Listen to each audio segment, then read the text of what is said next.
C'était en 2009. Tout a commencé, je peux dire en 2009 parce que c'est au moment où j'ai eu mon examen d'état et que le papa était mort. Et c'est là où tout a commencé.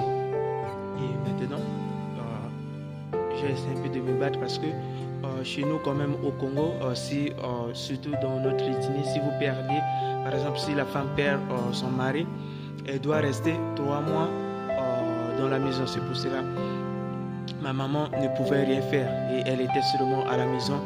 Et dans la maison, elle ne sortait pas pendant 3 mois. Donc cela, ça devait donner quand même les efforts pour nous. Or, on était encore des enfants.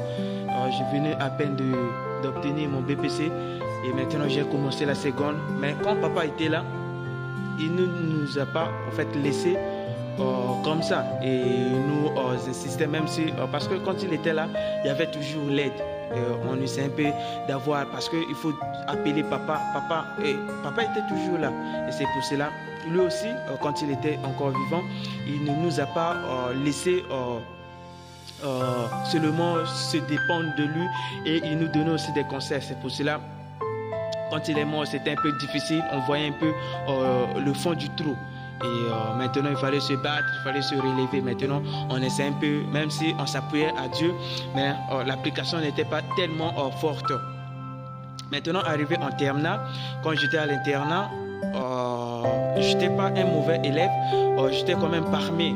La preuve en est que pendant le bac blanc de ma première année du baccalauréat, j'étais sorti premier. Après maintenant cela, il fallait maintenant aller de l'avant, essayer un peu de se battre. Et pendant l'examen rouge, quand les résultats sont sortis, j'étais pas admis. Mais pourquoi donc il y avait des questionnements parce que moi j'étais quand même parmi les brillants. C'était vraiment des questionnements. On essaie un peu de se demander mais pourquoi ça n'a pas marché, Et même mon professeur de mathématiques a pris toutes mes coordonnées, toutes mes références. Il est parti vérifier à la direction. Oui, c'était pas peut-être 4, tout ça là. Mais la première des choses, quand j'ai su que non, je n'étais pas admis, qu'est-ce que j'ai fait? Je suis rentré dans ma chambre.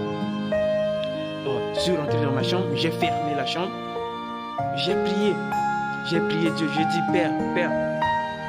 Et cela veut dire que non, c'est pas mon année. Mais je veux que non, l'année prochaine, ça puisse être mon année. Tu as un plan pour moi.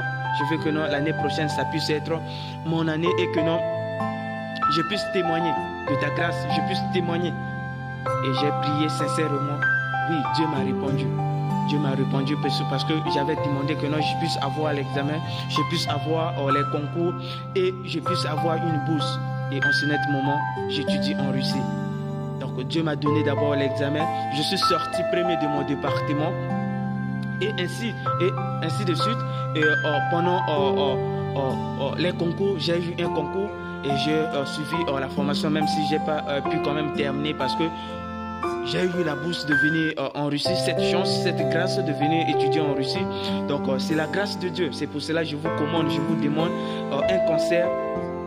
Essayez un peu de se donner, essayez un peu de prier sincèrement à Dieu, de demander à lui. Au nom de Jésus-Christ, il répond. Parce qu'il a accordé toute grâce au nom de Jésus-Christ. Et je vous aime beaucoup. Et la prochaine vidéo, ça serait sur l'éternité. Et que Dieu vous bénisse au nom de Jésus-Christ. Je vous aime.